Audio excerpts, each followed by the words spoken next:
Très bien. Eh bien, bonjour à tous et bienvenue à cette conférence échange qui s'inscrit dans notre semaine thématique autour du domaine du patrimoine, programmée en partenariat avec le campus des métiers et des qualifications du patrimoine, des métiers d'art et du tourisme pour sa quinzaine. Donc, d'un point de vue plus pratique, je vous informe que vos micros et caméras sont coupés. Vous aurez toutefois la possibilité de poser toutes vos questions dans le chat et je me chargerai de les transmettre aux professionnels. Donc, notre thème aujourd'hui sera conservateur du patrimoine et je remercie Monsieur Corentin Dury, conservateur du patrimoine au Musée des Beaux-Arts d'Orléans, d'avoir accepté de présenter son parcours et de parler de son métier. Donc, nous allons démarrer. Avant de laisser la parole à Monsieur Dury, juste quelques éléments sur le domaine du patrimoine en région Centre-Val de Loire. Donc la région est connue pour son patrimoine à la fois architectural et naturel.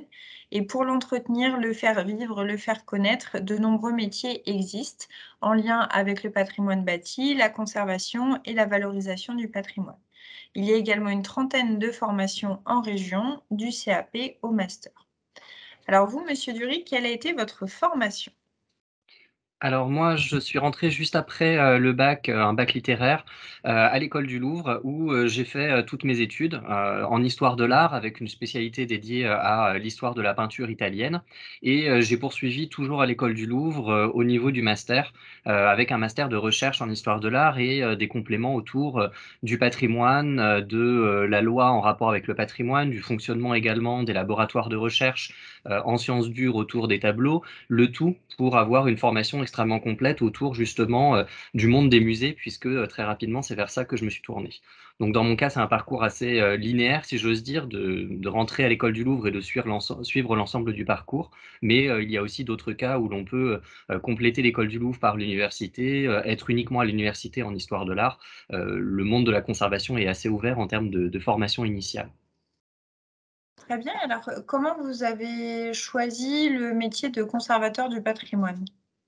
Alors très tôt, moi je me suis intéressé, dès le lycée à l'histoire de l'art et au monde, justement, culturel, patrimonial. Je suis rentré avec cette idée à l'école du Louvre et l'avantage de l'école du Louvre, par exemple, par rapport à l'université, c'est que, l'ensemble des enseignants sont des professionnels. Donc, on a la chance avec le corps enseignant de déjà être un petit peu en contact avec différents corps de métier du patrimoine et donc évidemment dans des discussions de fin de cours, ou des échanges avec les enseignants, on peut voir un peu quels sont leurs métiers, qu'est-ce qu'ils font au quotidien et donc assez rapidement, j'ai identifié le métier de conservateur comme étant un poste, multiple qui pouvait m'intéresser et j'ai très tôt fait des stages puisque c'est évidemment un point essentiel pour se rendre compte des métiers en plus des discussions avec les professionnels et à cette occasion, j'ai pu, découvrir, différents postes de conservateur, durant plusieurs stages et c'est ainsi que j'ai pu confirmer cette idée de vouloir passer le concours de conservateur. Alors, il y a une question, je pense, qui est par rapport à l'école du Louvre, de savoir si l'entrée est sélective. Effectivement, l'entrée, n'est pas sous la forme d'un concours exactement, mais de ce qui est appelé un test probatoire, qui, exige en fait, un contrôle disons, d'une certaine culture générale et également de capacité de rédaction.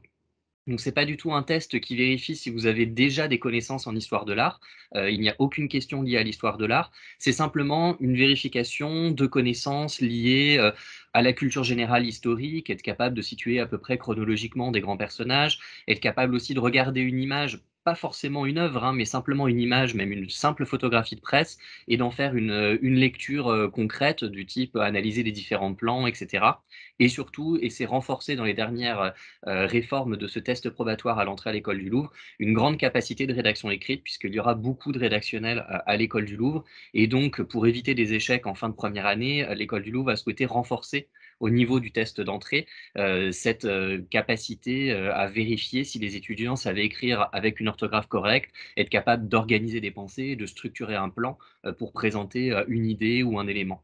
Donc vraiment pas d'inquiétude sur les connaissances en histoire de l'art, c'est, normalement un niveau de culture générale qu'une personne curieuse et ayant suivi un cursus collège-lycée, doit avoir et ensuite c'est vraiment une capacité à s'exprimer, et à structurer, des phrases, une pensée, de manière, relativement simple comme à un niveau, baccalauréat.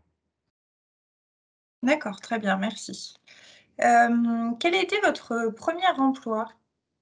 Le premier emploi que j'ai occupé n'était pas dans le monde de la conservation et dans le monde public, était dans le domaine privé puisque j'ai pu, travailler au sein de la galerie Canesso à Paris, qui est une grande galerie internationale, qui, vend de la peinture italienne, de, grande qualité. C'est une galerie qui a pour clients, les plus grands collectionneurs du monde et les plus grands musées, également, le Louvre, le Metropolitan Museum. On vient à Orléans aussi d'acheter récemment un tableau.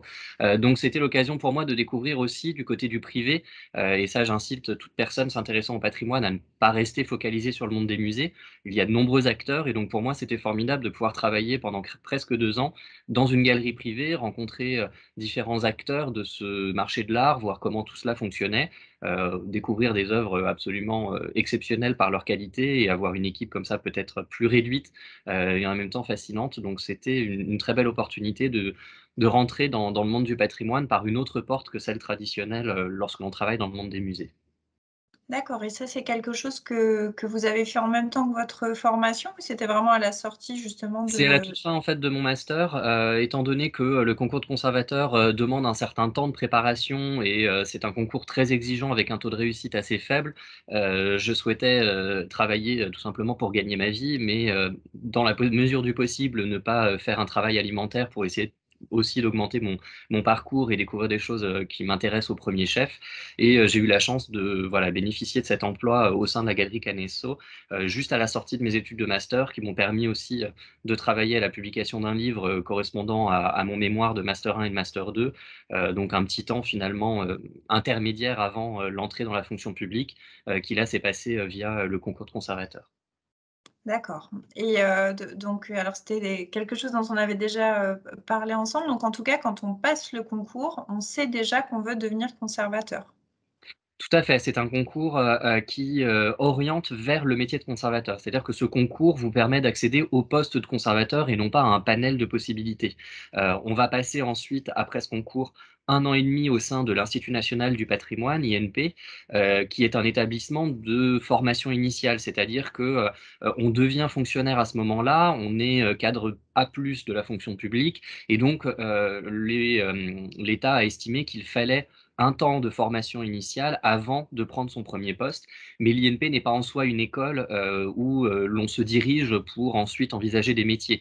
C'est au contraire dans le sens inverse, c'est-à-dire qu'on se dirige vers un métier conservateur du patrimoine, on passe un concours et si on le réussit, avant de prendre son premier poste, il faut, dans un premier temps, passer 1 an et demi au sein de l'INP où l'on a quelques cours qui viennent compléter, pendant à peu près 6 mois notre formation et surtout il y a plusieurs stages qui permettent de découvrir différents lieux, notamment un stage à l'étranger et surtout, un stage de 6 mois qui permet une sorte de, 1er poste sous la responsabilité d'un conservateur. Donc finalement, pendant 6 mois, expérimenter le métier de conservateur en lien et sous la responsabilité d'un autre conservateur, avant de prendre son tout premier poste. Donc c'est vrai que ça peut aussi pour les étudiants être un élément rassurant de savoir que, lorsqu'on passe le concours de conservateur, on n'est pas du jour au lendemain, cadre A+ dans la fonction publique. Il y a au moins, ce stage de 6 mois où, en fonction du stage que l'on fait, on peut découvrir énormément de choses, tout en restant, voilà, auprès d'un autre conservateur. Donc ça permet de travailler très librement et on est considéré déjà comme un professionnel, mais d'avoir en support un conservateur qui est notre référent de stage, qui permet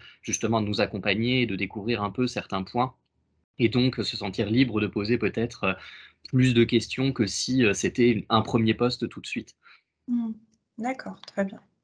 Alors, par rapport à votre emploi actuel là, qu'est-ce que vous faites, enfin, actuellement dans votre métier et quelles responsabilités vous avez?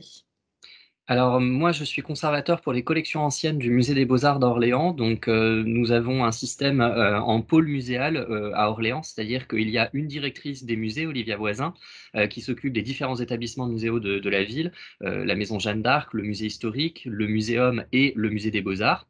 Et à l'intérieur donc de, ce pôle musée, moi, je suis en charge de la collection avant 1750 pour, tout ce qui est peinture, sculpture et objets d'art au musée des Beaux-Arts. Ça veut dire que donc, pour les salles et pour les collections concernées, c'est, moi qui vais devoir réfléchir à comment présenter les collections, comment les valoriser, comment les publier, réfléchir à des thèmes d'exposition, réfléchir à quelles œuvres doivent être restaurées. Le tout bien sûr en concertation. Nous sommes une équipe assez petite finalement et donc bien sûr, même si moi je suis référent sur cette partie, c'est toujours en dialogue avec mes autres collègues, que ce soit la régie, que ce soit la documentation ou les autres conservateurs. Mais clairement, s'il y a une question sur ces collections-là, c'est vers moi qu'on va, se tourner, pour, organiser un petit peu la réflexion et lancer, le débat. Après, bien sûr, un conservateur au sein de la fonction publique, n'est pas seulement un scientifique qui travaille sur les collections, ça ce serait finalement le rôle d'un chercheur au sens strict, au CNRS ou, peut-être à l'université, mais à l'université avec une dimension d'enseignement. En tant que conservateur aussi, on est toujours, pilote et également, responsable d'équipe. Donc, moi je vais, aider, du mieux que je peux et à chaque fois que c'est nécessaire, Olivia Voisin, la directrice des musées, lorsqu'il y a besoin, sur, des échanges et des choses peut-être plus administratives, d'assurer certains éléments. Je suis responsable également, de, l'équipe de documentation. Donc, c'est, à moi également, d'accompagner cette équipe du centre de ressources composée d'une bibliothécaire et de 2 documentalistes. Donc de les accompagner, dans, le programme de ce centre de ressources, de réfléchir avec elles comment, faire évoluer la documentation qui est le cœur, le poumon finalement du musée qui permet à tout le monde de trouver des informations sur les œuvres et ainsi, aussi de garder la mémoire, du musée, ce qui est très important évidemment. Donc il y a une dimension, d'encadrement évidemment, nous sommes des cadres, donc il y a une dimension ressources humaines, et une dimension, chef d'équipe pour accompagner des projets et construire effectivement chaque année, différents éléments. Donc c'est vrai que c'est un métier qui est absolument multiple puisqu'on va, déjà rien que sur les collections avoir des activités très diverses, au quotidien et en même temps, nous sommes également au sein d'une équipe avec des responsabilités vis-à-vis de ces équipes et donc, à chaque fois, à chaque projet, chaque journée apporte, son lot de surprises, si j'ose dire, et son lot de nouvelles actions, à mener. Alors, il y a une question dans le chat pour savoir comment est-ce qu'on choisit, alors c'est mis sa spécialité, mais enfin la collection en fait sur laquelle on travaille. Comment vous avez été amené vous à travailler sur, la collection, au musée des Beaux-Arts? Alors en tant que conservateur, il y a différents profils, c'est-à-dire qu'on peut soit être, un conservateur avec un profil très orienté vers un sujet, soit être un conservateur au contraire plus généraliste avec des connaissances en histoire de l'art assez larges. C'est déjà en premier lieu en fait disons une certaine appétence. C'est-à-dire que naturellement, une personne, qui fait de l'histoire de l'art va être attirée plus vers, l'histoire de la peinture italienne ou au contraire, l'histoire de l'architecture du XXe siècle ou, les objets d'art au XVIIIe siècle. Donc il y a déjà une appétence en fait personnelle qui permet de mettre de l'énergie en direction d'un sujet et ensuite, bien évidemment, c'est, en fonction aussi des postes disponibles que l'on va, pouvoir, s'orienter. Donc c'est bien de se développer, des compétences, de garder un regard un petit peu large puisque, excepté, certains postes, nationaux où, par exemple, au musée du Louvre, on peut être responsable de une toute petite partie de l'histoire de la peinture. Dans la plupart des établissements, vous allez avoir, une responsabilité de collection assez large avec une diversité, ce qui n'est pas un mal, hein, au contraire, ça permet de varier les plaisirs, si j'ose dire et de découvrir énormément de choses. Et donc, il faut se constituer un peu une spécialité, avoir un regard, toujours rester sur un regard large et ensuite, en fonction des postes disponibles, voir où on peut le mieux interagir avec les collections et apporter quelque chose sur ces collections. Donc moi, à Orléans, je savais qu'il y avait une très belle collection, de peinture italienne, ce qui est ma spécialité et en plus, avantage de ce poste, c'est que les précédents conservateurs depuis les années 80, disons, étaient plutôt des conservateurs tournés vers l'histoire de la peinture française. Donc les personnes qui, avant moi, se sont occupées de cette partie de la collection, disons, des XVIe et XVIIe siècles, s'étaient beaucoup tournées vers l'histoire de la peinture française et un petit peu moins vers l'histoire de la peinture italienne. Donc ce qui était intéressant pour moi, puisque je pensais pouvoir justement apporter des éléments autour de cette, histoire de la peinture italienne, qui, est très présente au musée. D'accord, très bien. Alors selon vous, quels seraient les avantages et les inconvénients de votre métier? Alors les gros avantages, c'est que, c'est un métier où on travaille, à peu près toujours en équipe, tout en ayant des choses à sa responsabilité. Enfin, on va écrire des textes, on va avoir des éléments qui sont un petit peu solitaires, mais majoritairement, c'est toujours en équipe. On travaille avec toutes les équipes du musée, à la régie, la documentation, le service des publics. On va rencontrer des mécènes, des collectionneurs, donc c'est un métier fait énormément de rencontres. On a la chance d'être au contact direct avec le patrimoine et d'avoir, la responsabilité de collections publiques qui appartiennent à tous et pouvoir ainsi essayer de réfléchir et de valoriser au mieux ce patrimoine qui appartient à chacun. Donc ça, c'est vraiment, une chance. Heu, c'est un défaut et en même temps une qualité. C'est un métier qui est très exigeant évidemment. Ce n'est pas un métier où, on commence, le matin à 9 heures et à 17 heures c'est terminé, loin de là. En plus, en général, pour faire ce métier, il y a un peu de passion, donc on n'a même pas envie forcément à 17 heures de raccrocher et de ne plus s'intéresser à son métier. Oui, Donc j'observe c'est parce qu'en fait, je me permets de rire parce qu'il y a, une remarque, dans le chat. On a l'impression que les semaines doivent être longues avec tout ce que vous avez à faire. Exactement, les semaines sont longues, mais en même temps, contrairement à un métier où les semaines sont longues et on en souffre, nous avons la chance d'avoir des semaines longues, mais beaucoup faire des choses passionnantes. Il y a des moments effectivement plus difficiles, si vous avez des temps, évidemment d'encadrement et s'il y a des problèmes avec des agents ou si vous avez du mal à construire certaines choses, il faut voilà, faut revenir un peu sur les bases, de la construction du métier et réussir à améliorer la qualité de travail au sein d'une équipe où, il peut y avoir des problèmes.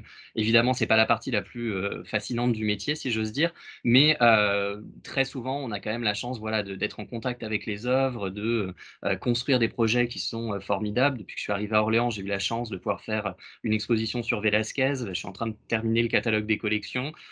On a régulièrement des collègues qui viennent voir le musée pour voir les œuvres, en discuter ensemble, les étudier. Il y a régulièrement aussi l'opportunité de voir, quelles sont les orientations, que les élus veulent donner au patrimoine dans la ville, puisqu'évidemment nous sommes un musée municipal, donc on est, étroitement, liés aux élus. Donc, nous sommes à l'écoute des orientations qu'ils veulent donner, durant leur mandat au patrimoine. On peut, apporter, des éléments scientifiques et accompagner justement ce développement. On a par exemple actuellement, une exposition, à Orléans qui, valorise l'œuvre de Markus Lupertz, un artiste contemporain allemand, à l'intérieur du musée, mais aussi dans l'espace public, avec voilà, un dialogue avec les élus pour installer au sein de la ville, en réponse aussi à la volonté de l'artiste, différentes œuvres. Donc c'est vraiment une chance de pouvoir dialoguer avec tout le monde et d'être ainsi autour de ces multiples tâches. Donc c'est vrai, je ne vais pas vous cacher que régulièrement, bah, le week-end ou le soir, il faut rajouter un petit peu d'énergie pour terminer certains projets. Mais en même temps, quand il s'agit, voilà, à 30 ans, terminer, un catalogue d'exposition sur Velázquez, il y a pire comme situation. Donc, effectivement, on y met beaucoup d'énergie, mais en même temps, en se rappelant qu'on a, un métier qui nous passionne. Donc, c'est plus facile qu'une longue semaine derrière un bureau à rentrer les chiffres dans une colonne ou que sais-je. Très bien. Est-ce qu'il y a des possibilités d'évolution pour le métier de conservateur du patrimoine? Bien sûr, déjà, on parle du métier de conservateur du patrimoine, mais il faut quand même être conscient que, chaque poste de conservateur, en fait, est spécifique, et en plus, étant donné, vous l'avez vu, l'ampleur des tâches, bien sûr, chaque individu et chaque équipe va orienter un petit peu le poste, en fonction de soi, en fonction de l'équipe, en fonction du moment. Donc, un poste de conservateur à un instant T sera pas le même 10 ans plus tard et un poste de conservateur dans un musée sera absolument pas le même que dans un autre établissement. Donc en fait, déjà, le simple fait de changer, de poste, déjà, parfois, vous créez un renouvellement énorme et vous avez quasiment pas l'impression, faire le même métier. Donc déjà, rien qu'en restant sur un poste de conservateur, c'est vraiment une très grande diversité. On a l'impression, parce que tout est sous le label conservateur du patrimoine, en musée, que tout est identique, mais en réalité, vraiment pas du tout.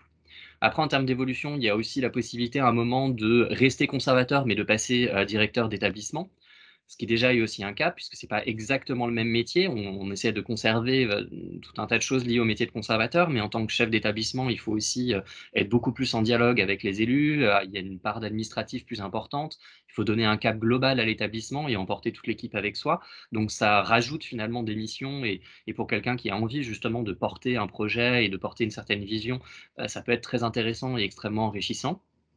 Et ensuite, de plus en plus, aujourd'hui, nous ne sommes pas, forcément sur des carrières linéaires. C'est-à-dire que, les anciennes générations, effectivement, rentraient conservateurs et passaient leur vie, soit sur un poste, soit sur un ou 2 postes et restaient conservateurs à vie. Bien sûr, aujourd'hui, le monde a complètement changé, il y a un dynamisme et de plus en plus, on voit, qu'il y a la possibilité, bah, d'être conservateur pendant un temps, pourquoi pas après enseigner à l'université, envisager, un travail, peut-être, plus de conseiller dans de l'administratif. Enfin, les possibilités sont absolument multiples, c'est à chacun à construire son parcours et je ne saurais que trop encourager les étudiants qui nous écoutent aujourd'hui à justement avoir cette vision de, je pars sur, un métier, il faut pas évidemment avoir l'idée de, tous les ans, changer et se réorienter. D'autant plus que dans la conservation, les choses se font dans le temps. Donc évidemment, vous pouvez pas, vous dire: «Je vais faire ça 2 ans et puis ensuite je passe à autre chose», puisque vous aurez pas fait grand chose en 2 ans, concrètement. Mais si vous passez déjà un certain temps, sur un poste et puis vous en changez et puis au bout de 15 ans à être conservateur avec peut-être 2 postes, vous avez envie de vous orienter vers autre chose, tant mieux parce que finalement vous pouvez rebondir et peut-être que plus tard dans votre carrière, vous allez, revenir au métier de la conservation en ayant une expérience ailleurs et qui enrichira justement, votre métier, dans le patrimoine. Donc il faut aussi garder à l'esprit et encourager justement ce que, les anciennes générations, n'ont pas forcément fait et qu'aujourd'hui, au contraire, on trouve enrichissant d'avoir des carrières multiples. Donc l'évolution peut se faire sur le poste de conservateur, avec cette diversité de postes qui existe, mais aussi en dehors de la conservation puisque, déjà à l'intérieur de la fonction publique, en étant, cadre A+, il y a des possibilités de mouvement évidemment, en plus, on peut tout à fait, enfin, il y a rien d'indigne à travailler en partie dans le public, ensuite dans le privé et d'avoir des allers-retours. D'accord, très bien, merci. Et alors, je vais avoir une dernière question, qui est un petit peu plus, générale, on va dire. Quel serait selon vous l'objet qui, représente le mieux votre métier? Alors c'est une question pas évidente, puisque c'est un métier qui est tellement multiple que, on a du mal à l'incarner dans un objet. Si j'osais répondre de manière un petit peu détournée, je dirais, ce qui incarne le mieux notre métier, c'est les collections de l'établissement où nous nous trouvons. Parce qu'un musée, c'est avant tout des collections. Quand on est conservateur du patrimoine, on est au service de cette collection, bien sûr pour la rendre accessible à tous les publics, mais avant tout, notre métier et notre souhait quand on est conservateur, c'est de s'occuper et de servir cette collection qui est une collection publique. Donc je dirais que tous ces objets, avec lesquels j'ai la chance de travailler, au quotidien, c'est eux qui incarnent pleinement, le métier de conservateur. D'accord, très bien. Bah, écoutez, merci beaucoup monsieur Dury, d'avoir accepté de répondre, à ces quelques questions et puis de, parler de votre métier, parler de votre parcours. On sent en tout cas que c'est vraiment un métier de passion, hein. C'est, enfin je pense que oui, les élèves, par rapport aux petits, messages aussi qui sont passés, c'était un petit peu ce qui ressortait. Donc je vous rappelle à tous que pendant toute la semaine, donc notre thème est, le patrimoine. Donc vous retrouverez différentes conférences sur, l'ensemble de la semaine et à la fois sur le domaine du patrimoine bâti, mais aussi sur la valorisation et la conservation du patrimoine. Donc n'hésitez pas à vous reconnecter et on vous remercie dans le chat, monsieur Dury, pour, votre Je vous en intervention. prie. Merci beaucoup, bonne journée à tous. Au revoir. Bonne journée.